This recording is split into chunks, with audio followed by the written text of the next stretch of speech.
સ્કંદ પહેલો ભાગ છઠ્ઠો. અર્જુન મૂર્છામાં છે.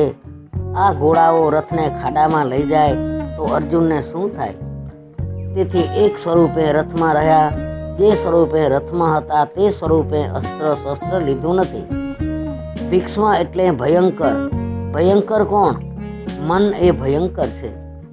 ભીષ્મ એટલે મન. અર્જુન એ જીવાત્મા છે.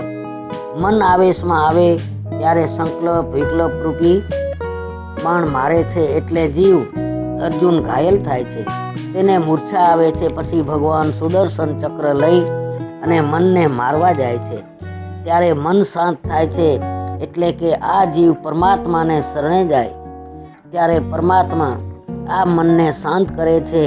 મન સંકલ્પ વિકલ્પ ન કરે તો તે મન આત્મા સ્વરૂપના મળી જાય છે. ત્યારે જીવને શાંતિ મળે છે. ભીષ્મે કરેલી સ્તુતિ અનુપમ છે. તે કંઠસ્થ કરવા જેવી છે. એને ભીષ્મ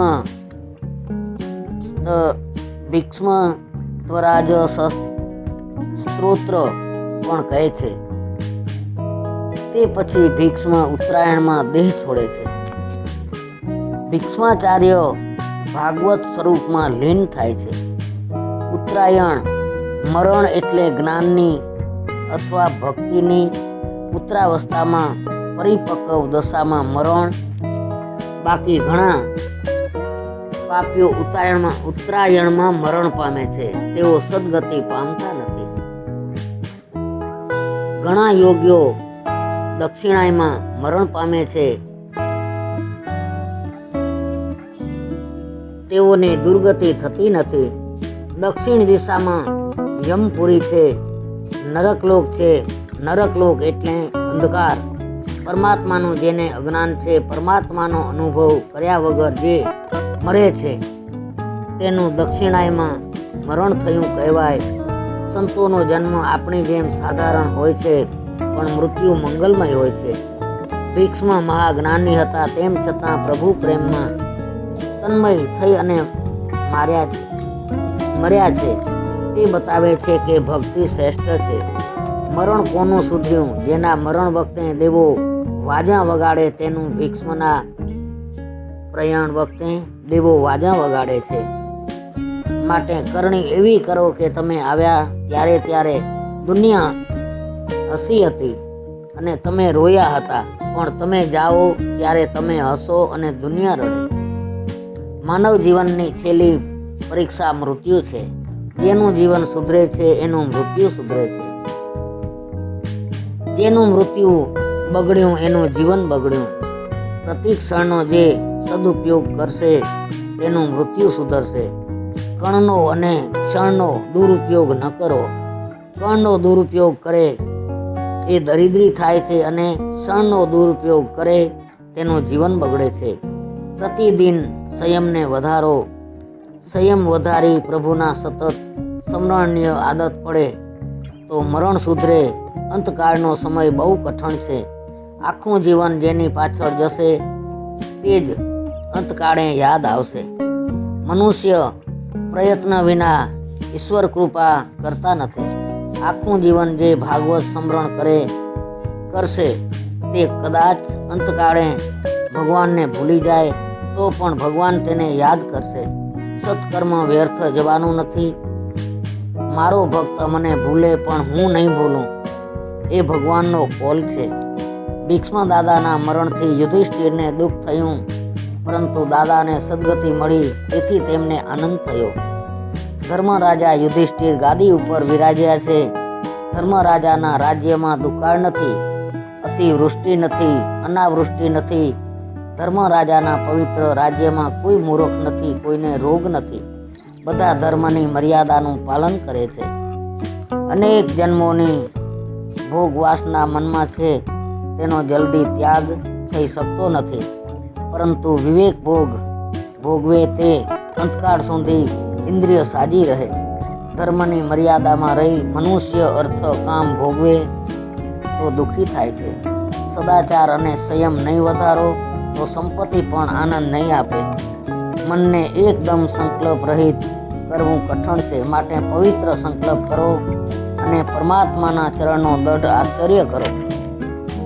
સૂર્યનારાયણ પ્રત્યક્ષ ભગવાનને ઇતર સર્વ દેવોની ભાવના કરવી પડે છે, પણ સૂર્યનારાયણ પ્રત્યક્ષ દેખાય છે. પ્રત્યક્ષ દેવની આરાધના કરો. સૂર્યનારાયણની આરાધના વગર બુદ્ધિ શુદ્ધિ થતી નથી. કાંઈ નહીં તો ઓછામાં ઓછા 12 સૂર્ય નમસ્કાર રોજ કરો.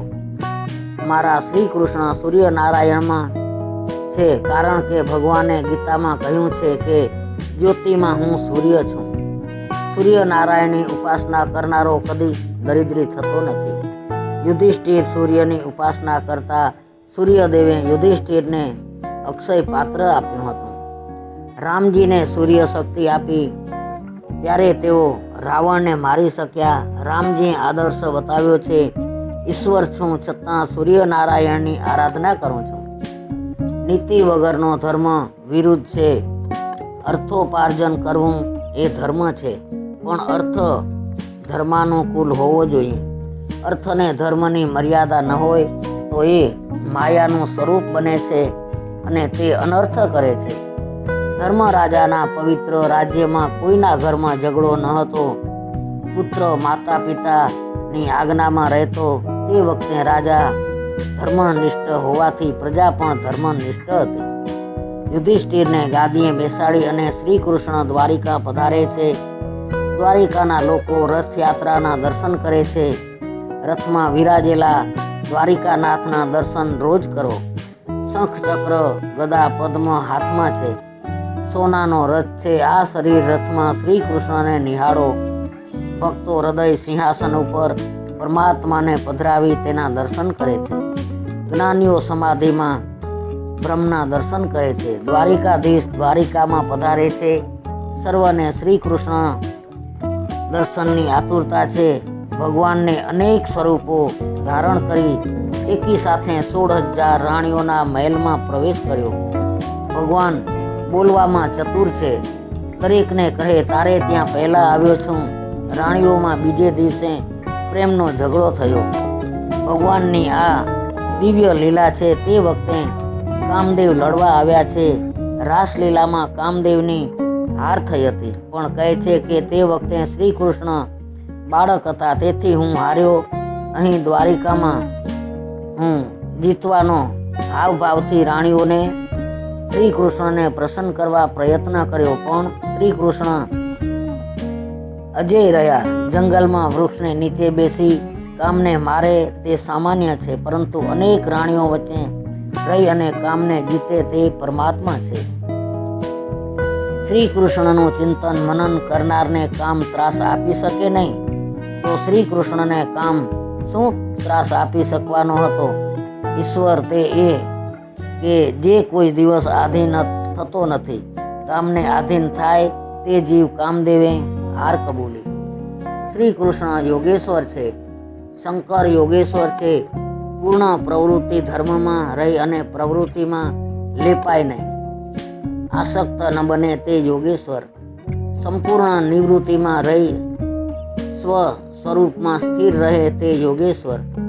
12મા અધ્યાયમાં પરીક્ષિતના જન્મની કથા છે.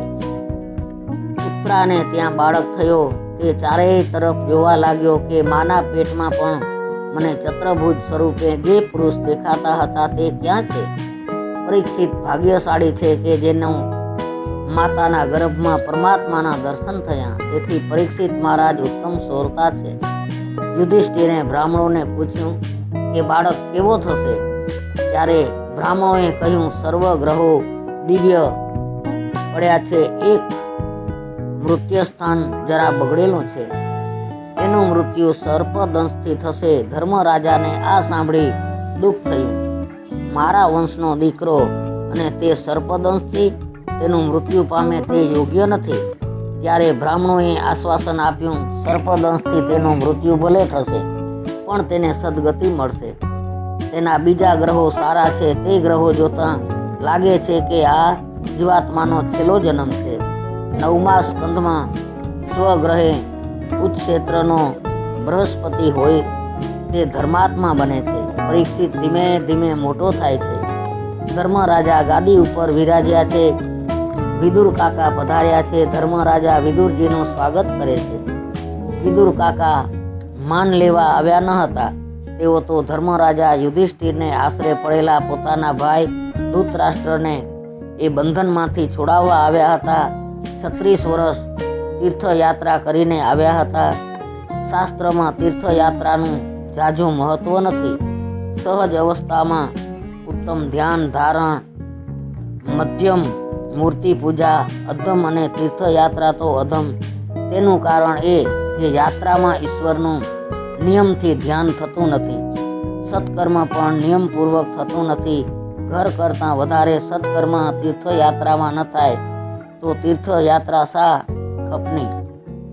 36 વર્ષની યાત્રાનું વર્ણન વિદુરજીને માત્ર 32 શબ્દોમાં કહ્યું છે. તમારા હાથે જેટલું પુણ્ય થાય તે ભૂલી જાઓ અને જેટલું પાપ થાય તે યાદ રાખો. આ સુખી થવાનો માર્ગ છે. મધ્યરાત્રિએ વિદુરજી ધૃતરાષ્ટ્ર પાસે ગયા. ધૃતરાષ્ટ્ર જાગતા હતા. વિદુરજી ધૃતરાષ્ટ્રને પૂછે છે, કેમ ભાઈ, ઊંઘ આવતી નથી? પાંડવોને છોડી હવે યાત્રાએ નીકળો. ધૃતરાષ્ટ્ર કહે છે કે ભત્રીજો બહુ વાલો છે, મારી ખૂબ સેવા કરે છે. વિદુરજી કહે છે, હવે તને ભત્રીજો વાલો લાગે છે, પણ તમે પાંડવોને મારવા કેટલા પ્રયત્નો કર્યા હતા એ ભૂલી ગયા? એ તો ધર્મરાજા ધર્મની મૂર્તિ છે. તેથી તારા અપકારનો બદલો ઉપકારથી વાળે છે. પણ હવે તમારા માથે કાળ છે. સમજી અને ઘર છોડો તો સારું, નહીંતર કાળ ધક્કો મારશે એટલે ઘર છોડવું જ પડશે. ધૃતરાષ્ટ્ર કહે છે કે ભાઈ, તારું કહેવું સાચું છે, પણ હું આંધળો છું, એકલો ક્યાં જાઉં? વિદુરજી કહે છે, અત્યારે જ તમને મારી જોડે લઈ જાઉં. પછી ધૃતરાષ્ટ્ર ગાંધારીને વિદુરજી સપ્તસ્તોત્ર તીર્થમાં લઈ આવ્યા. સવારે યુધિષ્ઠિર ધૃતરાષ્ટ્રના મહેલમાં આવ્યા, પણ કાકા દેખાતા નથી. તેમણે સંકલ્પ કર્યો કે કાકા કાકીનો પતો ન લાગે ત્યાં સુધી મારે પાણી પીવું નથી. ધર્મી દુઃખી થાય છે તો સંત તેને ત્યાં આવે છે. ધર્મરાજાની પાસે તે વખતે નારદજી પધાર્યા. ધર્મરાજા તેને કહે છે, મારા પાપે મારા કાકા ચાલ્યા ગયા. વૈષ્ણવ તે છે જે સ્વદોષનો વિચાર કરે, બીજાના દોષનો નહીં. નારદજી સમજાવે છે કે દરેક જીવ મરણને આધીન છે. કાકા જ્યાં જવાના ત્યાં તમારે પણ જવાનું છે. ધૃતરાષ્ટ્રને સદગતિ મળવાની છે, ચિંતા ન કરો. આજથી 5 દિવસ પછી કાકાની સદગતિ થશે. કાકાને માટે હવે રડશો નહીં. હવે તમારો વિચાર કરો. મરેલો પાછો આવતો નથી. જીવ તો પોતા માટે રડે છે જ. સારું, એક મરે તેના પાછળ બીજો રડે છે, પણ રડનારો એ સમજતો નથી કે એ ગયો છે. ત્યાં મારે પણ એક દિવસ જવાનું છે. તમારા માટે પણ હવે 6 મહિના બાકી રહ્યા છે. આમ કહી નારદજી કહે છે, હું તમને સાવધાન કરવા આવ્યો છું. વિદુરજી ધૃતરાષ્ટ્રને સાવધાન કરવા આવ્યા હતા. હું તમને સાવધાન કરવા આવ્યો છું. 6 મહિના પછી કળિયુગની શરૂઆત થશે. હવે તમે કોઈની ચિંતા ન કરો, તમે તમારી ચિંતા કરો. યુધિષ્ઠિરે ઘણા યજ્ઞો કર્યા. ભગવાન દ્વારિકા ગયા ત્યારે અર્જુનને સાથે લઈ ગયા. પ્રભુને ઈચ્છા હતી કે યદુકુળનો વિનાશ થાય તો સારું. યદુકુળનો વિનાશ થયો. યુધિષ્ઠિરે ભીમને કહ્યું, નારદજીએ કહ્યું હતું તે સમય આવ્યો હોય તેમ લાગે છે. મને કળિયુગની છાયા દેખાય છે. મારા રાજ્યમાં અધર્મ વધી ગયો છે. હું કાલે ફરવા ગયો હતો. ત્યાં લુહારને ત્યાં મેં એક યંત્ર જોયું. મેં તેને પૂછ્યું કે આ શું છે? તેણે કહ્યું કે એ તાળું છે. હવે લોકોને ત્યાં ચોરીઓ થવા લાગી છે, એટલે ઘરને તાળા મારવા પડે છે. હવે 6 મહિના ઉપરની વાત કહું. એક વૈશ્યે બ્રાહ્મણને મકાન વેચાતું આપ્યું. તે મકાનના પાયામાંથી સોના મોરો નીકળી. બ્રાહ્મણ તે લઈ શેઠ પાસે આવ્યો. શેઠ કહે કે મેં મકાન તમને વેચ્યું છે, એટલે હવે મકાનમાંથી જે નીકળે તે તમારો, એના પર મારો હક નથી. બ્રાહ્મણ પણ કહે છે, આ સંપત્તિ ઉપર મારો હક નથી, તે મારી નથી. મને થયું કે મારા રાજ્યની પ્રજા કેવી ધર્મિષ્ઠ છે. હવે ગઈકાલે તે જ બ્રાહ્મણ અને શેઠ મારી પાસે આવ્યા. બ્રાહ્મણ કહે છે સંપત્તિ મારી છે અને શેઠ કહે છે સંપત્તિ મારી છે. તે વખતે મારી બુદ્ધિ બગડેલી હતી, હવે મારી બુદ્ધિ સુધરી ગઈ છે. આ પ્રમાણે બંને પોતપોતાનો હક તે સંપત્તિ ઉપર બતાવે છે. મને દેખાય છે કે મારા પવિત્ર રાજ્યમાં કળીનો પ્રવેશ થયો છે. કળી એટલે કલહ. જે ઘરમાં શ્રી કૃષ્ણ કીર્તન, શ્રી કૃષ્ણ કથા થાય તે ઘરમાં કળી આવતો નથી. ભીમસેન અને ધર્મરાજા આવી રીતે વાતો કરતા હતા. તેવામાં અર્જુન આવ્યો. તેના મુખ ઉપર જરાય તેજ દેખાતું નથી. યુધિષ્ઠિર અર્જુનને પૂછે છે, તે તારું તેજ ગયું ક્યાં? તે આંગણે આવેલા અતિથિને આપ્યા વગર ભોજન તો કર્યું નથી ને? અતિથિ ભગવાનનું સ્વરૂપ છે. આંગણે આવેલો અતિથિ ભૂખ્યો રહે તો યજમાનનું પૂર્ણ ખાઈ જાય છે. નચિકેત યમરાજાને ત્યાં 3 દિવસ ભૂખ્યો તરસ્યો બેસી રહ્યો. યમરાજા આવીને પૂછે છે કે આ 3 દિવસ તે શું ખાધું? નચિકેતા જવાબ આપે છે કે તમારું પૂર્ણે ખાધું. મનુષ્ય શરીર કરતાં આંખથી મનથી પાપ કરે છે. ગીતાજીમાં પ્રભુએ અર્જુનને માનપત્ર આપ્યું છે કે મારો અર્જુન પવિત્ર છે. એટલે તો ભગવાને ગૃહોત્તમ જ્ઞાન તેને આપ્યું. એક રાત્રે ઉર્વશી અર્જુનને મળવા આવી, પણ અર્જુને તેની સામે જોયું નથી. એકાંતમાં કામને જીતે એ વીર. મને ખાતરી છે કે મારો અર્જુન કદી કંઈ પાપ કરે જ નહીં. તો એ નિસ્તેજ કેમ છે? મને આ કળિયુગના લક્ષણો દેખાય છે. ત્યારે અર્જુન કહે છે, મોટા ભાઈ શું કહું? મારા પ્રભુ મારો ત્યાગ કરે છે. લાક્ષાગૃહમાં જેણે આપણું રક્ષણ કર્યું હતું તે પ્રભુ સ્વધામમાં પધાર્યા છે. અંતકાળે પ્રભુ મને સાથે લઈ ગયા નહીં. મને કહે તું સાથે આવ્યો નથી તો સાથે લઈ જાઉં ક્યાંથી? મેં તને ગીતા શાસ્ત્રનું જ્ઞાન આપ્યું છે, તે તારું રક્ષણ કરશે. મોટા ભાઈ હું શું કહું? મારી આજ દિન સુધી હાર થઈ ન હતી, પણ હું આજે આવતો હતો ત્યારે કાબા લોકોએ મને રસ્તામાં લૂંટી લીધો. મને લાગે છે કે મારામાં જે શક્તિ હતી તે મારી ન હતી. તે શક્તિ દ્વારિકા નાથની હતી, જે આજે તેમના જવાથી ચાલી ગઈ છે. કૃષ્ણ વિરહમાં શ્રી કૃષ્ણની કૃપા યાદ કરી અર્જુન રડે છે. ધર્મરાજાને અર્જુન સંભળાવે છે, મોટાભાઈ દ્રુપદ રાજાના દરબારમાં મેં મત્સ્યવેદ કર્યો. તે શક્તિ મારી નહીં, મારા દ્વારિકા નાથની હતી. મોટા રાજાઓ મત્સ્યવેદ કરી શક્યા નહીં. ત્યારે કર્ણ ઊભો થયો. શ્રી કૃષ્ણએ વિચાર કર્યો કે કર્ણ મત્સ્યવેદ કરશે તો મારો અર્જુન રહી જશે. એટલે સભામાં શ્રી કૃષ્ણએ કર્ણનું અપમાન કરાવ્યું છે.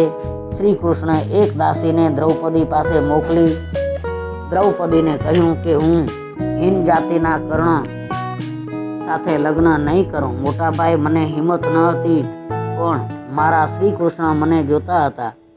તેથી મારામાં હિંમત અને શક્તિ આવી ને મેં મત્સ્યવેદ કર્યો. કીર્તારના વધ વખતે હું શંકર સાથે યુદ્ધ કરી શક્યો, તે પણ તેમના જ પ્રતાપે.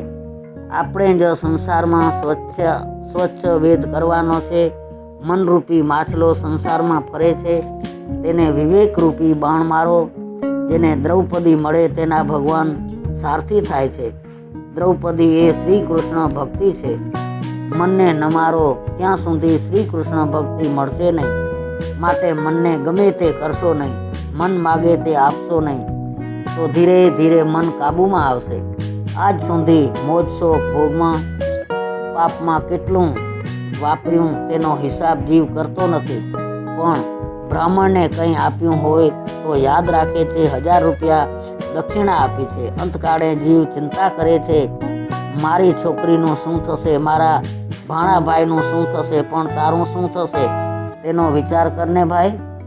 પણ ભગવાન કૃપા દ્રષ્ટિનું દાન કરે છે ત્યાં સુધી મન મરતું નથી. પ્રભુની કૃપા દ્રષ્ટિથી થાય તો માછલો મન મરશે, અને મન મરશે તો ભક્તિ દ્રૌપદી મળશે.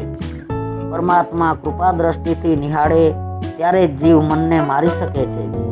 પ્રભુની પ્રાર્થના કરતા નથી તેને મનુષ્યને ખાડામાં ફેંકે છે.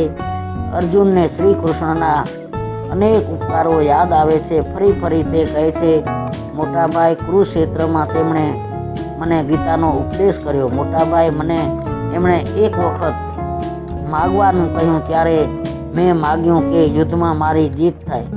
મોટાભાઈ, મને માગતા આવડ્યું નહીં. હું મૂર્ખ હતો, મહામૂર્ખ હતો. મોટાભાઈ, દુર્યોધને દુર્વાસાનો ક્રોધ આપણા ઉપર ઉતારી આપણો નાશ કરવા એમને મોકલ્યા હતા. ત્યારે શ્રી કૃષ્ણે ભાજીના એક પાનથી અક્ષય પાત્ર ભરી દીધું હતું. પ્રભુએ તે સંકટમાંથી પણ આપણને ઉગાર્યા હતા. આની કથા એવી છે કે દુર્યોધનને 4 મહિના દુર્વાસાને પોતાને ત્યાં જમાડ્યા. દુર્વાસા પ્રસન્ન થયા. એમણે દુર્યોધનને વરદાન માગવા કહ્યું. દુર્યોધને વિચાર્યું કે ઋષિના શ્રાપથી પાંડવોનો નાશ કરવાનો આ સારો અવસર છે. તેને ખબર હતી કે સૂર્યદેવે દ્રૌપદીને અક્ષય પાત્ર આપેલું છે, પરંતુ દ્રૌપદી ભોજન કરી રહે તે પછી પાત્રમાંથી કાંઈ નીકળતું નથી. તેથી દુર્વાસાને ભોજન નહીં મળતા ક્રોધથી તેઓ પાંડવોને શ્રાપ આપશે અને તેઓની દુર્ગતિ કરશે. આવો વિચાર મનમાં ગોઠવી દુર્યોધન દુર્વાસા પાસે માગ્યું કે અમારા કુળમાં યુધિષ્ઠિર મુખ્ય છે. 10,000 શિષ્યો સાથે હવે આપ તેમના આતિથ્યનો સ્વીકાર કરો. દ્રૌપદીને ભૂખનું કષ્ટ ન ઉઠાવવું પડે એટલે તેના ભોજન પછી આપ ત્યાં પધારો એટલી મારી વિનંતી છે. સંતની સેવા સદભાવથી કરો તો જ સફળ થાય, અને કુભાવથી કે લૌકિક ભાવથી કરેલી સેવા સફળ થશે નહીં. 4 મહિના દુર્વાસાને પોતાને ત્યાં જમાડી દુર્યોધને પાંડવોનો વિનાશ ઈચ્છ્યો, જે તેના નશામાં પરિણમ્યો. નહીતર બ્રાહ્મણોને જમાડવાનું પુણ્ય તેને મળત. દુર્યોધને સંતની સેવા પણ કપટથી કરી. દુર્યોધનના કહેવા પ્રમાણે દુર્વાસા 10,000 બ્રાહ્મણો સાથે પાંડવો પાસે આવ્યા. કહે, રાજન, કાલનો ઉપવાસ છે, અતિશય ભૂખ લાગી છે, તમારે ત્યાં ભોજન કરવા આવ્યો છું. દ્રૌપદીને સૂર્યનારાયણે અક્ષય પાત્ર આપેલું છે. મધ્યાહને જે કોઈ બ્રાહ્મણ આવે તેને તેમાંથી જમાડે છે, પણ આજે દ્રૌપદીનું ભોજન થઈ ગયું છે એટલે અક્ષય પાત્રમાંથી કાંઈ નીકળવાનું નથી. છતાં યુધિષ્ઠિર કહે છે, પધારો, આપે અમારા ઉપર બહુ કૃપા કરી. આપ સૌ ગંગા સ્નાન કરીને આવો, ત્યાં હું રસોઈની તૈયારી કરાવું છું. ચોખાનો એક દાણો પણ ઘરમાં નથી, તેમ છતાં 10,000 બ્રાહ્મણોને જમાડવાનું આમંત્રણ આપ્યું છે. ધર્મરાજાનું ધૈર્ય કેવું છે! તેમને વિશ્વાસ છે કે અતિશય દુઃખમાં પણ મેં મારો ધર્મ છોડ્યો નથી, તો ધર્મરૂપ પરમાત્મા મારી રક્ષા કરશે. ભીમ અર્જુન વિચારે છે, હવે શું થશે? દ્રૌપદીને ચિંતા થાય છે. 10,000 બ્રાહ્મણોને જમાડવા કેવી રીતે? મેં ભોજન કરી લીધું છે. અક્ષય પાત્રમાંથી આજે કાંઈ મળે તેમ નથી. દ્રૌપદીનું હૈયું ભરાયું. ભોજન નહીં મળે એટલે મારા પાંડવોને દુર્વાસા શાપ આપશે. મેં સાંભળ્યું છે કે દુર્વાસા બહુ ક્રોધી છે. દ્રૌપદી દ્વારિકા નાથને યાદ કરે છે ને આર્ત સ્વરે પોકારે છે, નાથ, મારી લાજ જશે તો જગતમાં હસી તારી થશે. આજ દિન સુધી અનેક વખત મારી લાજ રાખી છે, તો આજે પણ મારી લાજ રાખજે. આજે 10,000 બ્રાહ્મણોને જમાડવાના છે, તે ભૂખ્યા રહેશે તો શ્રાપ આપશે. ભક્તો કીર્તન કરે છે ત્યારે પરમાત્માનું સિંહાસન ડોલે છે. પરમાત્માએ દ્રૌપદીનો આર્તનાદ સાંભળ્યો. તરત જ આવવા તૈયાર થયા. તે વખતે ઉત્થાનનો સમય થયો છે. રૂક્ષ્મણી થાળમાં મેવો લાવ્યા છે. રૂક્ષ્મણી પ્રાર્થના કરે છે, આ મેવો આરોગો. એક તરફ રૂક્ષ્મણી કહે છે, આ મેવો આરોગો, તે પછી જાઓ. બીજી તરફ દ્રૌપદી પ્રાર્થના કરે છે, નાથ, મારી વારે થાવો. શ્રી કૃષ્ણ કહે છે, દ્રૌપદી મને પોકારે છે, હું ત્યાં જ ભોજન કરીશ. દ્વારિકાનાથ દ્રૌપદીની ઝૂંપડીમાં દોડી આવ્યા અને દ્રૌપદી પ્રાર્થનામાં તન્મય થયા છે ત્યાં પ્રગટ થયા. કીર્તન કેવી રીતે કરો કે ભગવાન આવી અને ઉઠાડે અને કહે કે હું આવ્યો છું, તારી આંખ ખોલ. પછી ભગવાન દ્રૌપદીને કહે છે, દ્રૌપદી, મને ભૂખ લાગી છે, મને કંઈક ખાવાનું આપ. દ્રૌપદીએ હાથ જોડ્યા, ભગવાન, મારા ઘરમાં કંઈ નથી, હું શું ખાવાનું ધરું? બ્રાહ્મણો આવ્યા છે, તેને જમાડવાના છે, તેથી તેની વ્યવસ્થા માટે મેં તમને યાદ કર્યા છે. ભગવાન કહે છે, તેની વ્યવસ્થા પછી થશે, પહેલાં મારા માટે તે જે કાંઈ રાખ્યું હોય તે મને આપ. દ્રૌપદી કહે છે, નાથ, મેં તો કાંઈ જ રાખ્યું નથી. ત્યારે ભગવાન કહે છે કે અક્ષય પાત્ર મને બતાવ, તેમાં કાંઈક હશે. દ્રૌપદીએ અક્ષય પાત્ર શ્રી કૃષ્ણના હાથમાં આપ્યું. પરમાત્માએ તેમાંથી ભાજીનું પાન શોધી કાઢ્યું. પાન પણ ક્યાં હતું, પણ પ્રભુને પ્રેમ યોગથી ભાજીનું પાન ત્યાં ઉત્પન્ન થયું. ભગવાન હવે એ પાન આરોગે છે. જીવ જ્યારે પરમાત્માને પ્રેમથી આપે છે ત્યારે તેમને તૃપ્તિ થાય છે. પ્રભુ કહે છે કે સર્વમાં અંતર્યામી રૂપે હું રહેલો છું. હું તૃપ્ત થયો એટલે જગતના સર્વ જીવો તૃપ્ત થઈ જાય. કનૈયાને રોજ જમાડો. કનૈયો કોઈ વખત થોડું આરોગશે તો બેડો પાર થઈ જશે. પરમાત્મા થોડું આરોગશે તો જગતને જમાડવાનું પુણ્ય મળશે. દ્રૌપદીને ભગવાન કહે છે કે આજે જગતના તમામ જીવોની તૃપ્તિ થશે. પ્રભુ જમ્યા એટલે દુર્વાસા વગેરે બ્રાહ્મણો તૃપ્ત થઈ ગયા. યુધિષ્ઠિરે ભીમને આજ્ઞા કરી કે પેલા બ્રાહ્મણોને જઈ અને બોલાવી લાવો. ભીમ તેઓને જમવા બોલાવવા જાય છે, પણ બધાને તૃપ્તિ ઉડકાર આવે છે. તેઓ જમવા આવવા ના પાડે છે. દુર્વાસા વિચારે છે કે આ કામ શ્રી કૃષ્ણનું લાગે છે. તેથી દુર્વાસા પૂછે છે, ભીમ, દ્વારિકાથી શ્રી કૃષ્ણ તો આવ્યા નથી ને? ભીમ કહે કે તે તો ક્યારનાય આવ્યા છે અને દ્રૌપદી સાથે વાત કરે છે. મને કહે છે કે દુર્વાસા મારા ગુરુ છે, તેને મારે આજે પ્રેમથી જમાડવા છે. દુર્વાસા કહે છે, ભીમ, હું તેનો ગુરુ નથી, એ તો મારા ગુરુના પણ ગુરુ છે. ભીમ, અમારે હવે ભોજન કરવાની જરૂર નથી. તમારા સંયમ, સદાચાર, ધર્મ પાલન તેમજ શ્રી કૃષ્ણ ભક્તિ જોઈ અને વગર ભોજને મને તૃપ્તિ થઈ ગઈ છે. હું પણ તૃપ્ત થયો છું. દુર્વાસાએ આશીર્વાદ આપ્યો, તમારો જય થશે, કૌરવોનો વિનાશ થશે. ભીમે પછી યુધિષ્ઠિરને આવી કહ્યું કે મોટા ભાઈ સેવા દુર્યોધને કરી અને આશીર્વાદ તમને મળ્યા. શંકરાચાર્યજીએ કહ્યું છે કે જીવ અને બ્રહ્મ એક ન હોય તો શ્રી કૃષ્ણ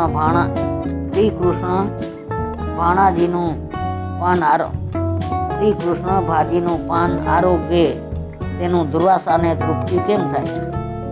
જીવ અને ઈશ્વરનો ભેદ અવિધાથી ભાસે છે, પણ તત્વ એક જ છે.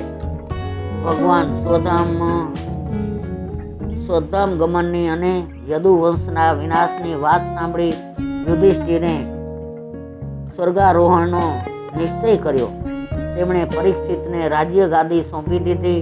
પાંડવોએ દ્રૌપદી સહિત સ્વર્ગારોહણ માટે હિમાલય તરફ પ્રયાણ કર્યું. કેદારનાથ પાસે તેમણે ભગવાન શિવજીની પૂજા કરી. જીવ શિવ પંથનું ત્યાં મિલન થયું. તેથી આગળ નિર્વાણ પંથ છે. પાંડવોએ તે પંથ લીધો છે. ચાલતા ચાલતા પહેલા દ્રૌપદીનું પતન થયું. કારણ પતિવ્રતા હતા, પણ અર્જુનમાં વિશેષ પ્રેમ એટલે પક્ષપાત કરતા હતા. બીજું સહદેવનું પતન થયું. સહદેવને અભિમાન હતું કે હું જ્ઞાની છું. ત્રીજું નકુળનું પતન થયું, તેને રૂપનું અભિમાન હતું. ચોથું અર્જુનનું પતન થયું, કારણ કે તેને પરાક્રમનું અભિમાન હતું. પાંચમું ભીમનું પતન થાય છે. ભીમ પૂછે છે, મોટા ભાઈ, મેં કાંઈ પાપ કર્યું નથી, મારું કેમ પતન થયું? યુધિષ્ઠિર કહે છે કે તું બહુ ખાતો હતો એટલે તારું પતન થયું છે. આ વાત સમજવા જેવી છે. ખાવ ત્યારે આંખ ઉગાડી રાખો, પરંતુ બ્રાહ્મણોને તેમજ દેવને જમાડતી વખતે આંખ બંધ રાખજો. એકલા ધર્મરાજા આગળ ગયા છે. ધર્મરાજાની પરીક્ષા કરવા એક સ્વરૂપે યમરાજા પુત્રો બન્યા અને બીજા સ્વરૂપે તેઓ યુધિષ્ઠિર પાસે આવ્યા. યુધિષ્ઠિરને કહે, તમને હું સ્વર્ગમાં લઈ જાઉં, પરંતુ તમારી પાછળ જે પુત્રો આવે છે તેને સ્વર્ગમાં પ્રવેશ નહીં મળે. યુધિષ્ઠિર કહે છે, મારી પાછળ પાછળ આવ્યો તેને હવે કેમ છોડું? કૂતરાને છોડી મારે સ્વર્ગમાં આવવું નથી. 7 પગલાં આગળ ચાલે તેને સંત પોતાનો માને છે. ધર્મરાજા સદેહે સ્વર્ગમાં ગયા છે. હું મારે ગામ જાઉં છું કઈ રામ રામ ગાતા તુકારામ સદેહે સ્વર્ગમાં ગયા છે. મીરાબાઈ સદેહે દ્વારિકામાં સમાઈ ગયા છે. મીરાબાઈને મેવાડમાં દુઃખ પડ્યું, તેથી તેમણે મેવાડને છોડ્યું. તેના ગયા પછી મેવાડ બહુ દુઃખી થયું. યવનોનું આક્રમણ થયું. રાણાએ વિચાર્યું કે મીરા ફરીથી પધારે તો દેશ ફરી સુખી થાય. રાણાએ બ્રાહ્મણોને ભક્તોને મીરાને બોલાવવા મોકલ્યા. મીરાબાઈએ કહ્યું, હું દ્વારિકાનાથને પૂછીશ, તેઓ આજ્ઞા આપશે તો તમારી સાથે આવીશ. બીજા દિવસે મીરાબાઈએ દિવ્ય શૃંગાર કર્યો. આજે મારે મારા ગિરધર ગોપાળને મળવું છે, મારા પ્રાણ પ્રિયતમ શ્રી કૃષ્ણને મળવું છે. મીરાબાઈ આતુર થયા. આ સંસારમાં મારે હવે રહેવું નથી, નાથ કૃપા કરો. મીરાબાઈ કીર્તન કરતા નાચે છે. શરીરે શ્રી કૃષ્ણમાં લીન થયા. આત્મા પરમાત્માનું મિલન થાય તેમાં શું નવાય? પરંતુ શ્રી કૃષ્ણ પ્રેમને લીધે જળ શરીર પણ ચેતન બને છે અને તે ચેતનામાં લીન થાય છે. દિવ્ય પુરુષો શરીર સાથે પરમાત્માને મળે છે. પ્રયાણમાં અને મરણમાં ફેર છે. છેક છેલ્લા શ્વાસ સુધી નિત્ય કર્મ થાય તેનું નામ પ્રયાણ. મિલન અવસ્થામાં હાય હોય કરતાં શરીર છોડે તેનું મરણ થયું એમ કહેવાય. પાંડવો પ્રભુના ધામમાં ગયા છે. પાંડવોએ જીવનમાં ધર્મ છોડ્યા નથી. ધન કરતાં ધર્મ શ્રેષ્ઠ છે. ધન આ લોકમાં થોડું સુખ આપે છે, કોઈક વાર ધન દુઃખ પણ આપે છે. ત્યારે ધર્મ તો આજીવન સુધારે છે અને પરલોકને પણ સુધારે છે. ધર્મ મર્યા પછી સાથે આવે છે. પછી પરીક્ષિત રાજા રાજ્ય કરવા લાગ્યા. પરીક્ષિતે ધર્મથી પ્રજાનું પાલન કર્યું છે. 3 અશ્વમેઘ યજ્ઞ કર્યા છે. યજ્ઞમાં ઘોડો છોડવામાં આવે છે. વાસના એ જ ઘોડો છે. વાસના કોઈ ઠેકાણે ન બંધાય. આત્મા સ્વરૂપમાં મળે તો બંધાય. કોઈ વિષયમાં વાસના ન બંધાય તેની કાળજી રાખવાની છે. પરીક્ષિતે 3 યજ્ઞો કર્યા. ઇન્દ્રિય શરીર મનોગત વાસનાનો નાશ એ 3 યજ્ઞો છે. ચોથો યજ્ઞ બાકી છે. બુદ્ધિગત વાસનાનો સુખદેવજી જેવા બ્રહ્મનિષ્ઠ ગુરુ કૃપા કરે તો જ તે થઈ શકે, એટલે ચોથો યજ્ઞ બાકી હતો. શુદ્ધ વિચાર હોય તો જ શુદ્ધ વિચાર થઈ શકે છે. જળ શુદ્ધિ અને અન્ન શુદ્ધિ રાખવી જોઈએ. પરીક્ષિતના આચાર અતિ શુદ્ધ હતા, એટલે કે ધર્મશાસ્ત્રની મર્યાદા અનુસાર હતા. તેથી કળી પુરુષ તેમાં પ્રવેશ કરી શકતો નથી. કળીએ વિચાર્યું કે પરીક્ષિત કંઈક પણ પાપ કરે તો તેમાં પ્રવેશ કરવાનું આવે. રાજાના મનમાં પહેલો પ્રવેશ કરું તો પ્રજામાં પ્રવેશ મળી શકે. આજે સમાજને સુધારવું અશક્ય જેવું બન્યું છે, પરંતુ વ્યક્તિગત જીવન સુધરી શકે છે. આચાર વિચાર જેના શુદ્ધ હોય તેના ઘરમાં કળી આવી શકશે નહીં.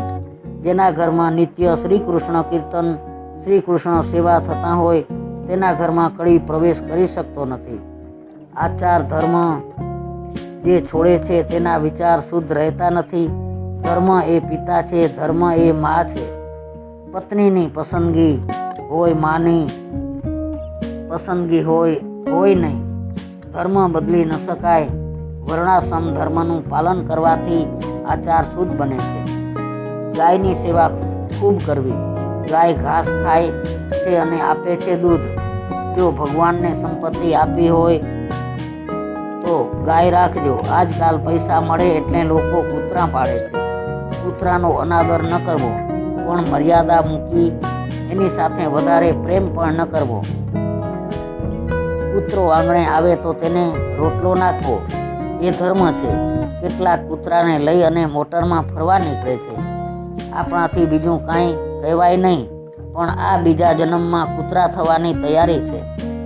જીવન માત્રમાં પરમાત્મા છે, પણ દરેકનું શરીર જુદું છે, કર્મ જુદું છે. તેથી દરેકનું પાણી પીવું કે દરેક સાથે ભોજન લેવું ઇષ્ટ નથી. એકાદશીએ અન્ન ન ખવાય, એકાદશીના દિવસે ઉપવાસ કરવો એ ધર્મ છે. પણ આપણા શાસ્ત્રો કહે છે કે આપણે માનતા નથી. ડાક્ટર કહે છે કે ટાઇફોઇડ થયો છે માટે 21 દિવસ અનાજ નહીં લેવાય, તો તરત જ તેનું માની અને ઉપવાસ કરીએ છીએ. જે શાસ્ત્રની મર્યાદા તોડે તેના ઘરમાં કલી આવે છે. આચાર વિચાર શુદ્ધ હોય તો કલી તમારામાં પ્રવેશી શકશે નહીં. વ્યવહારમાં શુદ્ધિ જોઈ સત્યપૂર્વક વ્યવહાર ન કરે અને પૂનમે સત્યનારાયણની પૂજા કથા કરે તો તેથી કાંઈ વળે નહીં. અસત્ય બોલનારની પૂજા ભગવાન સ્વીકારતા નથી. એક દિવસ આશ્ચર્યકારક બનાવ બન્યો. પરીક્ષિત દિગ્વિજય કરી ફરતા સરસ્વતી નદીના કિનારે આવ્યા. ત્યાં ગાય બળદને એક કાળો પુરુષ લાકડીથી મારતો હતો. ધર્મ એ બળદનું સ્વરૂપ છે, ગાય એ પૃથ્વીનું સ્વરૂપ છે. ગાયની આંખમાંથી આંસુઓ વહી રહ્યા છે. ધર્મરૂપ બળદ તેને દુઃખનું કારણ પૂછે છે. પૃથ્વી કહે છે, શ્રી કૃષ્ણે આ પૃથ્વી ઉપરની લીલા સંકેલી લીધી એટલે આ સંસાર પાપમય કળિયુગની કુદૃષ્ટિનો શિકાર બની ગયો છે. ધર્મની મર્યાદાનું બરાબર પાલન કરશો તો જ્ઞાન આપોઆપ પ્રગટ થશે. ધર્મ ઉપર આરૂઢ રહેશો તો જ્ઞાન ગંગા આવશે. શિવજી નંદી ઉપર આરૂઢ છે, ધર્મ ઉપર આરૂઢ છે, એટલે તેમને માથે જ્ઞાન ગંગા છે. ધર્મના 4 અંગો મુખ્ય છે. એક સત્ય, બીજું તપ, ત્રીજું પવિત્રતા અને ચોથી દયા. એ ચારેયનો સરવાળો એ ધર્મ. ધર્મ 3 પગ ઉપર ટકી રહ્યો છે એટલે તે યુગનું નામ પડ્યું ત્રેતાયુગ. ધર્મ 2 પગ ઉપર ટકી રહ્યો તે યુગનું નામ દ્વાપર, અને 1 પગ ઉપર ધર્મ રહ્યો તેનું નામ પડ્યું કળિયુગ. સત્ય એ જ પરમાત્મા છે. સત્ય પરમાત્માથી ભિન્ન નથી. જ્યાં સત્ય છે ત્યાં જ પરમાત્મા છે. અસત્ય બોલે છે તેના પુણ્યનો ક્ષય થાય છે. સત્ય દ્વારા નર નારાયણ પાસે જઈ શકાય છે. હિતભાષી મિતભાષી હોય તે સત્યવાદી બની શકે છે. તપ કેવળ સુખ ભોગવશો નહીં, થોડી તપશ્ચર્યા રોજ કરો. જે દરેક પ્રકારનું લૌકિક સુખ ભોગવે છે તેના ઉપર પરમાત્મા કૃપા કરતા નથી. દુઃખ સહન કરી પરમાત્માની આરાધના કરો. એ તપ દુઃખ સહન કરી જે પ્રભુ ભજન કરે છે તે શ્રેષ્ઠ. લૂલી માગે તે ભૂલી અને આપશો નહીં. થોડું સહન કરો. ઇન્દ્રિયોનો સ્વામી આત્મા છે. ઇન્દ્રિય માગે તે તેને આપે તો તે ઇન્દ્રિયોનો ગુલામ બને છે. ભગવાનના માટે દુઃખ સહન કરવું, કષ્ટ ભોગવવું એ તપ. પવિત્રતા. કળિયુગમાં પવિત્રતા રહી નથી. બહારથી બધા પવિત્ર લાગે છે પણ અંદરથી મલિન થાય છે. કપડાને પડેલો ડાઘ જશે, કાળજાને પડેલો ડાઘો જશે નહીં. જીવાત્મા બધું છોડીને જાય છે ત્યારે પણ મનને સાથે લઈ જાય છે. પૂર્વજન્મનું શરીર રહ્યું નથી પણ મન રહ્યું છે. લોકો અનાજ, વસ્ત્ર, અથાણાં ન બગડે તેને અતિશય કાળજી રાખે છે, પણ મર્યા પછી જે સાથે આવવાનું છે તે મનની કાળજી નથી રાખતા. જેવી રીતે કપડાને સ્વચ્છ રાખો છો તેમ મનને સ્વચ્છ રાખો. સંસાર વ્યવહારના કાર્ય કરતા માતા જેમ બાળકને સાચવે છે તેમ વ્યવહારમાં કાર્ય કરતા ઈશ્વરનું અનુસંધાન રાખો. ધર્મનું 4થું અંગ છે દયા. શ્રુતિ એમ કહે છે કે કેવળ પોતાના માટે રાંધીને ખાય છે તે અન્ન ખાતો નથી પણ પાપ ખાય છે. ધર્મના 4 ચરણોમાં સત્ય સર્વોપરી છે. લક્ષ્મી ચંચળ છે. અમુક પેઢીએ તો તે જવાની જ. મહાભારતમાં સત્યદેવ રાજાની કથા આવે છે. એક દિવસ પ્રાતકાળે સત્યદેવે પોતાના ઘરમાંથી એક સુંદર સ્ત્રીને બહાર નીકળતી જોઈ. રાજાને આશ્ચર્ય થયું. તેણે પેલી સ્ત્રીને પૂછ્યું કે આપ કોણ છો? સ્ત્રીએ જવાબ આપ્યો, મારું નામ લક્ષ્મી, હું તારા ઘરમાંથી જવા માંગુ છું. રાજાએ કહ્યું, ભલે આપ જઈ શકો છો. થોડી વારે એક સુંદર પુરુષ ઘરમાંથી બહાર નીકળ્યો. પૂછ્યું, આપ કોણ છો? તે પુરુષે જવાબ આપ્યો કે મારું નામ દાન. લક્ષ્મી અત્રેથી ચાલી ગઈ એટલે તમે દાન ક્યાંથી કરી શકશો? એટલે લક્ષ્મી સાથે હું પણ જાઉં છું. રાજાએ કહ્યું, ભલે તમે પણ જઈ શકો છો. થોડી વારે એક ત્રીજો પુરુષ ઘરની બહાર આવ્યો. રાજાએ પૂછ્યું, તમારું નામ? ત્રીજા પુરુષે જવાબ આપ્યો, મારું નામ સદાચાર. તમારે ત્યાંથી લક્ષ્મી અને દાન ગયા તો હું પણ જાઉં છું. રાજાએ કહ્યું, તમે પણ જઈ શકો છો. ત્યારબાદ એક ચોથો પુરુષ ઘરની બહાર નીકળ્યો.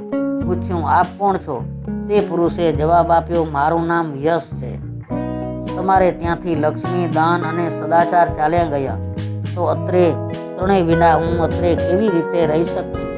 સત્યદેવે કહ્યું, ઠીક, આપ પણ જઈ શકો છો. તે પછી થોડી વારે એક સુંદર યુવાન પુરુષ બહાર નીકળ્યો.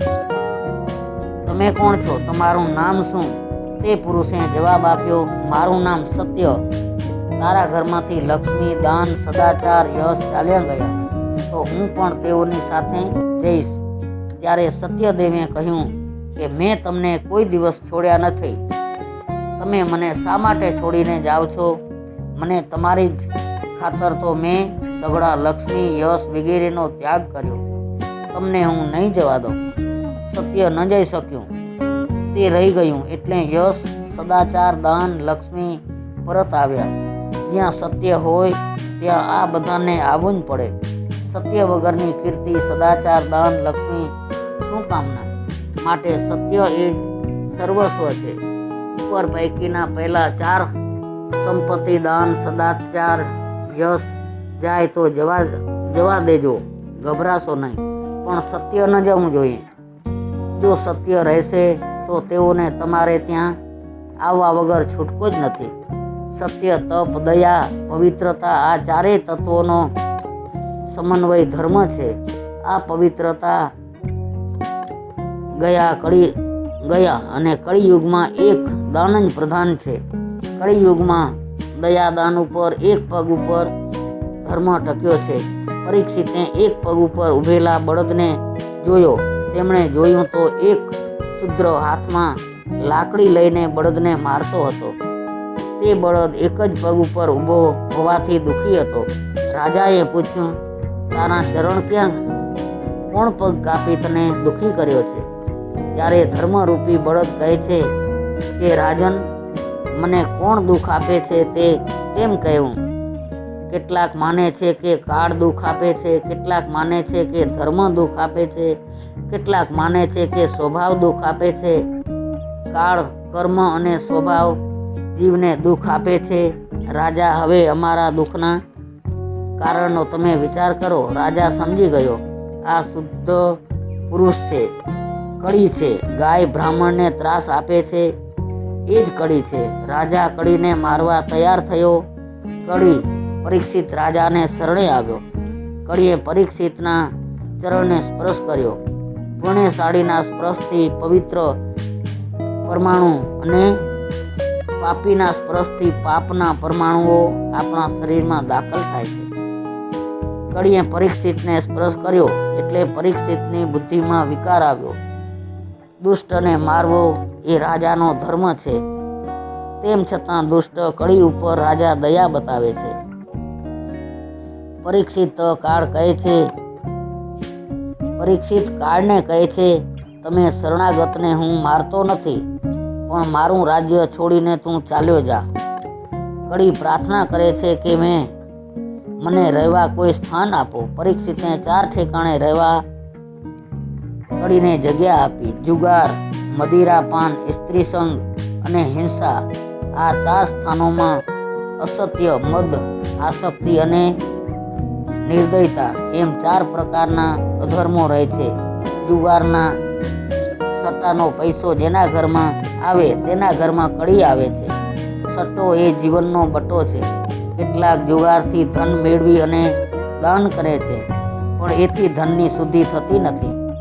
અધર્મનું ધન પ્રભુને સ્વીકાર્ય નથી. શાસ્ત્રે નિષેધ કરેલી વસ્તુઓ ખાય ત્યાં કળી આવે છે.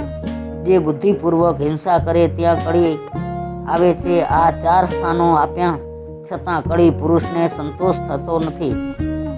તેણે કહ્યું, આ 4 સ્થાનો ગંદા છે, કોઈ સારું સ્થાન રહેવા આપો. તે પછી પરીક્ષિતે તેને સુવર્ણમાં રહેવાનું સ્થાન આપ્યું.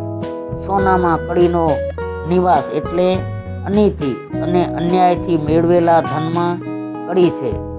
તેવું ધન વારસામાં કોઈ મૂકી જાય તો વારસોને પણ દુઃખ આપે છે. જુગાર, જૂઠ, મદ, લોભ, વેર આ 5 જ્યાં ન હોય ત્યાં આજે પણ સત્યયુગ છે. જેના ઘરમાં નિત્ય પ્રભુની સેવા સમરણ થાય છે તેના ઘરમાં કળીનો પ્રવેશ થતો નથી. બળદના 3 પગો કપાયેલા તે પરીક્ષિતે જોડી આપ્યા ને ધર્મનું સ્થાપન કર્યું છે. બીજી બાજુ કળી વિચારે છે કે મેં રાજાને ખરો બનાવ્યો, એણે 5 સ્થાનો રહેવા આપ્યા છે, તો વખત આવે લાગ જોઈ એના જ શરીરમાં પેસી જઈશ. એક દિવસ પરીક્ષિતને થયું કે મારા દાદાએ મારા માટે ઘરમાં શું શું રાખ્યું છે. તે જોઉં એક પેટીમાં સોનાનો મુગટ જોયો. વગર વિચારે તે માથે મૂક્યો. આ મુગટ જરાસંઘનો હતો. જરાસંઘના પુત્ર સહદેવે માંગણી કરેલી કે મારા પિતાનો મુગટ મને આપો, પણ તેને રોતો મેલી અને ધર્મરાજાની સલાહને અવગણી બળજબરીથી ભીમ આ મુગટ લઈ આવ્યો હતો. એટલે આ અનીતિનું ધન થયું. તેથી તે મુગટ એક બંધ પેટીમાં મૂકી રાખેલો. આજે પરીક્ષિતે મુગટ પહેર્યો એટલે તે દ્વારા કળીએ પરીક્ષિતની બુદ્ધિમાં પ્રવેશ કર્યો. આ મુગટ પહેરી પરીક્ષિત વનમાં શિકાર કરવા ગયો. કોઈ દિવસ રાજા શિકાર કરવા ગયા નથી, આજે ગયા. અનેક જીવોની હિંસા કરી. મધ્યકાળે રાજાને ભૂખ તરસ લાગી. એક ઋષિના આશ્રમમાં પ્રવેશ કર્યો. શ્રમિક ઋષિ સમાધિમાં હતા. સંત જપ ધ્યાનમાં બેઠા હોય તો તેમને વિક્ષેપ કરવો નહીં. પરીક્ષિત કહે છે કે હું રાજા છું, પણ આ ઋષિ મારું સ્વાગત કરવાને બદલે સમાધિનો ઢોંગ કરે છે. શ્રમિક ઋષિની સેવા કરવાને બદલે રાજા તેની પાસે સેવા માગે છે. તેને દુર્બુદ્ધિ સૂજી. મરેલો સાપ પડેલો હતો તે ઉપાડી તેણે શ્રમિક ઋષિના ગળામાં પહેરાવ્યો. બ્રાહ્મણનું અપમાન થયું, પણ બીજાનું અપમાન કરનાર પોતે પોતાની જાતનું અપમાન કરે છે. બીજાને છેતરવાનો પોતે પોતાની જાતને છેતરે છે. સર્પ કાળનું સ્વરૂપ છે. શ્રમિક ઋષિ એટલે ઈશ્વરમાં સ્થિર થયેલા જ્ઞાની જીવ. એના ગળામાં મરી ગયેલો સાપ આવે એનો અર્થ એ કે એમનો કાળ મરે.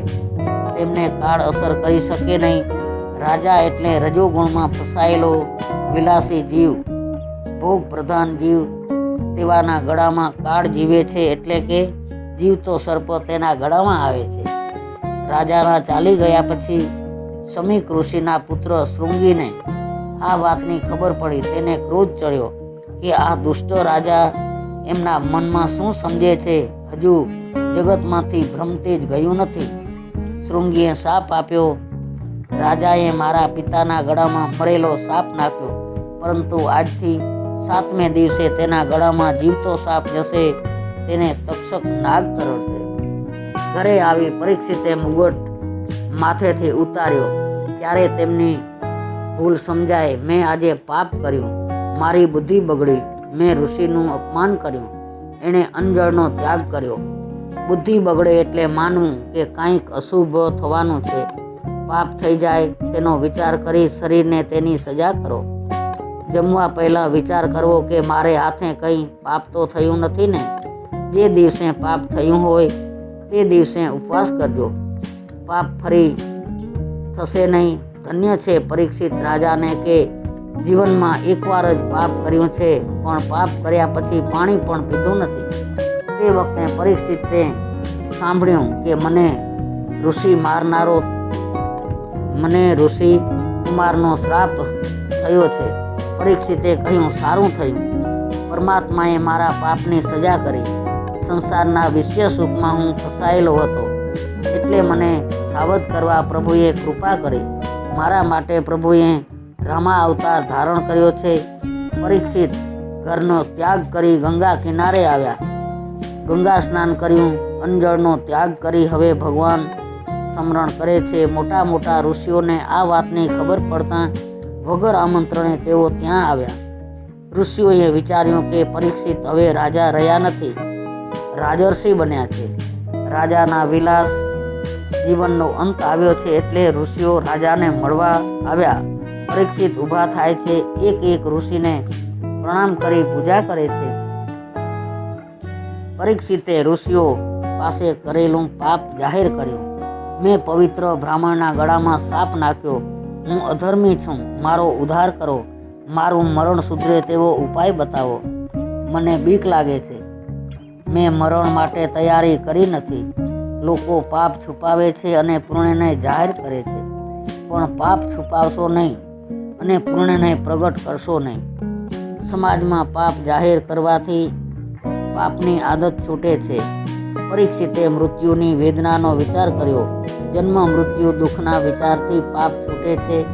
તેણે ઋષિઓને કહ્યું, 7 દિવસમાં મને મુક્તિ મળે તેવું કરો. મરણ કાંઠે આવેલા મનુષ્યનું કર્તવ્ય શું છે તે મને બતાવો. સમય થોડો છે, તેથી જ્ઞાની મોટી મોટી વાત કરશો તો સમય પૂરો થઈ જશે. મને એવી વાત કહો, એવો ઉપાય બતાવો કે જેથી પરમાત્માના ચરણમાં લીન થાઉં. મને એવી કથા સંભળાવો કે જેથી મને મુક્તિ મળે. ઋષિઓ વિચાર કરવા લાગ્યા. અમે અનેક વર્ષોથી તપશ્ચર્યા કરીએ છીએ, તેમ છતાં અમને પણ ચિંતા રહે છે કે મુક્તિ મળશે કે નહીં. એમને પણ મૃત્યુની બીક લાગે છે. અંતકાળે એકદમ પ્રભુનું નામ ઓષ્ટ ઉપર આવવું મુશ્કેલ છે, તો માત્ર 7 દિવસમાં રાજાને મુક્તિ કેમ મળે? મરણ નજીકનો સમય અતિ નાજુક હોય છે. મહાજ્ઞાનીઓને પણ મરણ સમયે બીક લાગે છે. રામનું નામ જલ્દી હોઠે ચડતું નથી. કોઈ ઋષિ પરીક્ષિત રાજાને ઉપદેશ આપવા તૈયાર થયા નહીં. કોઈની બોલવાની હિંમત ચાલી નહીં. પરીક્ષિત વિચારવા લાગ્યો કે આ ઋષિઓ સમર્થ છે, તેમ છતાં મને ઉપદેશ આપવા તૈયાર નથી. જગતના જીવો ભલે મારો ત્યાગ કરે, પણ હું મારા ભગવાનને શરણે જઈશ.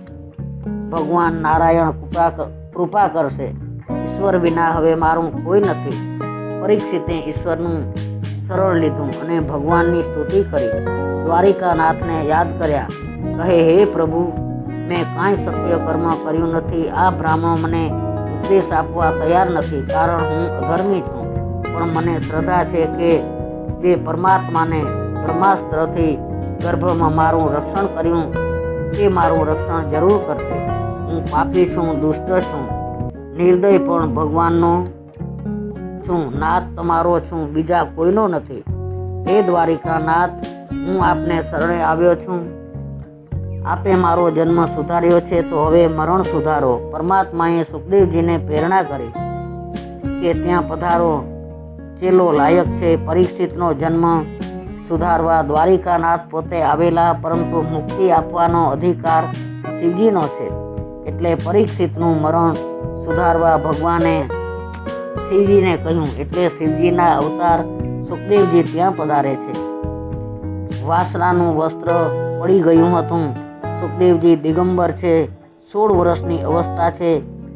અવધૂતનો વેશ છે. કેળ ઉપર કંદોરો નહીં તો લંગોટી ક્યાંથી હોય? ઘૂંટણ સુધી લાંબા હાથ છે. વિશાળ વૃક્ષસ્થળ છે. દ્રષ્ટિ નાસિકાના અગ્રભાગ ઉપર સ્થિર છે. મોઢા ઉપર વાળની લટો વિખરાયેલી છે. વર્ણ શ્રી કૃષ્ણ જેવો શ્યામ છે. અતિ તેજસ્વી છે. સુખદેવજીની પાછળ બાળકો ધૂળ ઉડાડે છે. નાગો બાવો જાય, નાગો બાવો જાય કઈ બૂમો પાડે છે, પરંતુ સુખદેવજીને તેનું ભાન નથી. વૃત્તિ બ્રહ્માકાર છે. બ્રહ્મચિંતન કરતા દેહનું ભાન ભૂલ્યા છે. પરમાત્મા ધ્યાનમાં જે દેહ ભાન ભૂલે છે, તેના શરીરની કાળજી પરમાત્મા પોતે રાખે છે. પરમાત્મા કહે છે કે આને દેહની જરૂર નથી, પણ મને આ દેહની જરૂર છે. એમના આગમનથી ચારેય તરફ પ્રકાશ ફેલાયો. મુનિઓ જાણી ગયા કે આ તો શંકરાચાર્યજીનો અવતાર શ્રી સુખદેવજી પધાર્યા છે. વ્યાસજી પણ તે સભામાં હતા. તે પણ ઊભા થઈ અને વંદન કરે છે. વ્યાસજી વિચારે છે કે ભાગવતનું રહસ્ય સુખદેવજી જાણે તેવું હું જાણતો નથી. મારો દીકરો કથા કરશે અને હું સાંભળીશ. સુવર્ણના સિંહાસન ઉપર સુખદેવજી બિરાજ્યા. પરીક્ષિતે આંખો ઉગાડી. મારો ઉદ્ધાર કરવા પ્રભુએ આમને મોકલ્યા છે, નહીંતર મારા જેવા વિલાસીને ત્યાં પાપીને ત્યાં તેઓ આવે નહીં. પરીક્ષિતે સુખદેવજીના ચરણમાં સાષ્ટાંગ પ્રણામ કર્યા. પછી પ્રાર્થના કરી, હું અધર્મી છું, મારો ઉદ્ધાર કરો. જેનું મરણ નજીક આવેલું છે તેણે શું કરવું જોઈએ? મનુષ્ય માત્રનું કર્તવ્ય શું? તેણે કોનું શ્રવણ, કોનો જપ, કોનું સ્મરણ અને કોનું ભજન કરવું જોઈએ? ગુરુદેવ સુખદેવજીનું હૃદય પીગળી ગયું. ચેલો લાયક અધિકારી શિષ્ય મળે તો ગુરુને થાય કે હું મારું સર્વસ્વ તેને આપી દઉં. ગુરુ બ્રહ્મનિષ્ઠ હોય, નિષ્કામ હોય અને શિષ્ય પ્રભુ દર્શન માટે આતુર હોય તો 7 દિવસ શું 7 મિનિટમાં પ્રભુના દર્શન કરાવે છે. બાકી ગુરુ લોભી હોય, ચેલો લૌકિક સુખની લાલચથી આવ્યો હોય તો બંને નરકમાં પડે છે. સુખદેવજી કહે છે, રાજા તું શું કરવા ગભરાય છે? 7 દિવસ તો બહુ થઈ ગયા. હું તારી પાસે કાંઈ લેવા આવ્યો નથી, તને આપવા આવ્યો છું. મને જે આનંદ મળ્યો છે, મને પરમાત્માના દર્શન થયા છે, તેના દર્શન તને કરાવવા હું આવ્યો છું. મને જે મળ્યું છે તે તને આપવા આવ્યો છું. રાજા, મારા પિતાજી તો ભૂખ લાગે ત્યારે દિવસમાં 1 વખત બોર ખાતા, પણ શ્રી કૃષ્ણ કથામાં મને એવો આનંદ આવે છે કે મને બોર પણ યાદ આવતા નથી. મારા પિતાજી વસ્ત્ર પહેરાવતા, પણ પ્રભુ ચિંતનમાં વસ્ત્ર ક્યાં ગયું તેની પણ મને ખબર નથી. 7 દિવસમાં તને શ્રી કૃષ્ણના દર્શન કરાવીશ. સુખદેવજીને ભગવાન બાદરાયણ કહ્યા છે. બાદરાયણીને બદલે સુખ લખ્યો હોય તો ન ચાલત. ભાગવતમાં એક પણ શબ્દ વ્યર્થ નથી લખ્યો. સુખદેવજીનો વૈરાગ્ય બતાવવા આ શબ્દ વાપર્યો છે. સુખદેવજી બાદરાયણ વ્યાસજીના પુત્ર છે. વ્યાસજીનું તપ કેવું હતું? વૈરાગ્ય કેવો હતો? વ્યાસજી આખો દિવસ જપ તપ કરતા અને દિવસમાં ભૂખ લાગે ત્યારે ફક્ત બોર ઉપર જ રહેતા, એટલે બોર ઉપરથી તેમનું નામ પડ્યું બાદરાયણ. તેવા બાદરાયણના આ પુત્ર છે, જેનામાં પુષ્કળ જ્ઞાન વૈરાગ્ય હોય તે બીજાને સુધારી શકે. સુખદેવજીમાં તે બંને ગુણ હતા. આજના સુધારકમાં ત્યાગ સંયમ જોવામાં આવતા નથી. તે બીજાને શું સુધારવાનો હતો? મનુષ્ય પહેલાં પોતે પોતાને જ સુધારવા પ્રયત્ન કરે. સુખદેવજીએ રાજાને હિંમત આપી કે રાજન, જે સમય ગયો છે તેની ફિકર કરીશ નહીં, ભવિષ્યનો પણ વિચાર કરીશ નહીં, ફક્ત વર્તમાનનો સુધારજે. રાજન, 7 દિવસ બાકી છે. નારાયણનું સ્મરણ કર, તારું જીવન સુધરશે. લૌકિક રસ ભોગવનારને પ્રેમ રસ મળતો નથી, ભક્તિ રસ મળતો નથી. જેણે કામને છોડ્યો છે એ જ રસિક છે. જગતના રસ કડવા છે, પ્રેમ રસ જ મધુર છે. ઇન્દ્રિયોનો ગુલામ થયો તેને કાળ પકડે છે.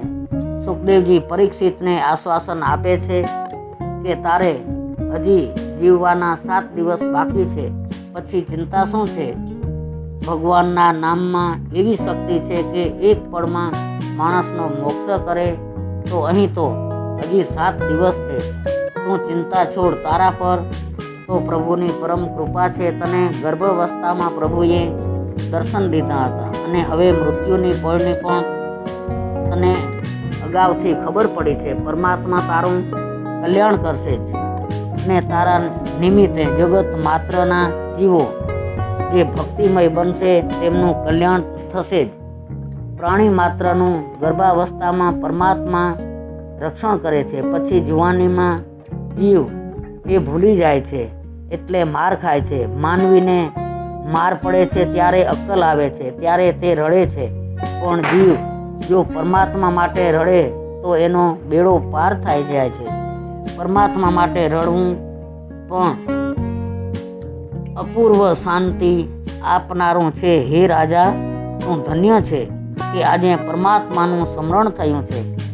શ્રીમદ ભગવત ગીતા સ્કંદ 1 સંપૂર્ણ. બોલો કૃષ્ણ કનૈયા લાલની જય.